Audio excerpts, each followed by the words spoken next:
Okay, hello friends. This question is from test series number 1. Subject name is control system. Topic is frequency response analysis using Nyquist plot. It's a 1 marks problem. So, question says that find out the type of the system. Okay, so in the Nyquist plot, okay, this is just one general form or general concept. If the okay, first of all, in any transfer function, how we define the type of the system? The type of the system is defined by the number of the poles in the origin, right? If the numbers of the pole in the origin is 1, so you will have so n is equal to 1. If the number of the pole in the origin is 0, and it will be 0. If number of the pole in the origin is 2, and it will be 2, and sequentially. Okay, it will type 0, type 1, type 2, and so on, right? So if the number of the pole at the origin is 0, then your system will always start with 0 axis, because in our Nyquist, in our control system, we have two types of the poles. One pole at the origin, other pole at some other points. The pole at the origin will provide the shape in the starting, at the beginning of the frequencies, at omega is equal to 0, and the pole at other points will provide the effect of the phase at high frequencies. Okay, so if you have the pole is if your system transfer function is such that s plus a and s plus b, it will be like you have two poles, so your phase will be at the max go to the minus 180, which is here, but because the pole at the origin is 0, so your transfer function will start here and go like this. Omega is equal to 0, it will be 0 degree. At omega is equal to infinity, it will be minus 180. But if I will add, let's say, one pole here, so now you have a total pole of 3, right? So your maximum phase will be minus 270 degree. But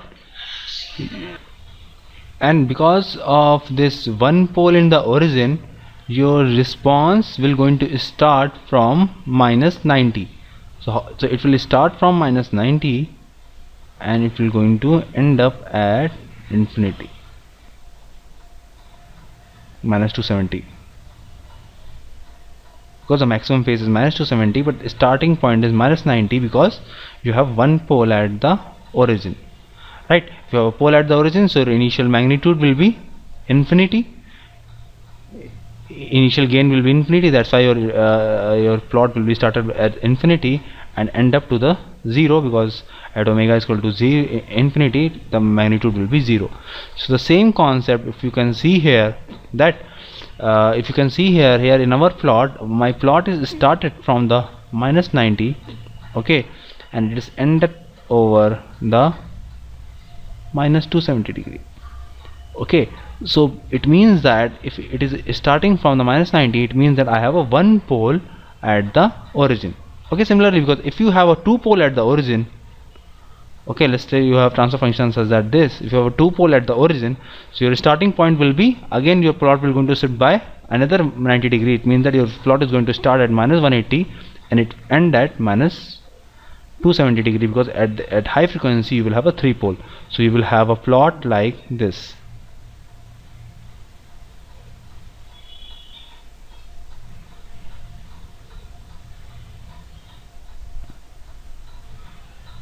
Okay, so from minus 180 to minus 270 degree, right? So in our case here, we have our plot is starting from minus 90 degree. So it means that we have only one pole at the origin. It means that we have a type 1 system, right? System response will be something like s into s plus b into s plus c, because it is ending at minus 270 degrees. So at high frequency we have three poles. Okay, Nyquist plot is a very important topic in the GATE point of view. It's in the frequency domain analysis every year. So you will get the problem from Nyquist plot or in the Bode plot. Okay, and it's very interesting in classical method, and in the interviews also. If you are electronics domain student, so you can expect questions in the Nyquist plot, in the control systems. Okay, if you are in the instrumentation student, then okay, it will be even much more important to you. Or anyhow, in any discussion of the control system, the frequency domain part is always very important. Thank you.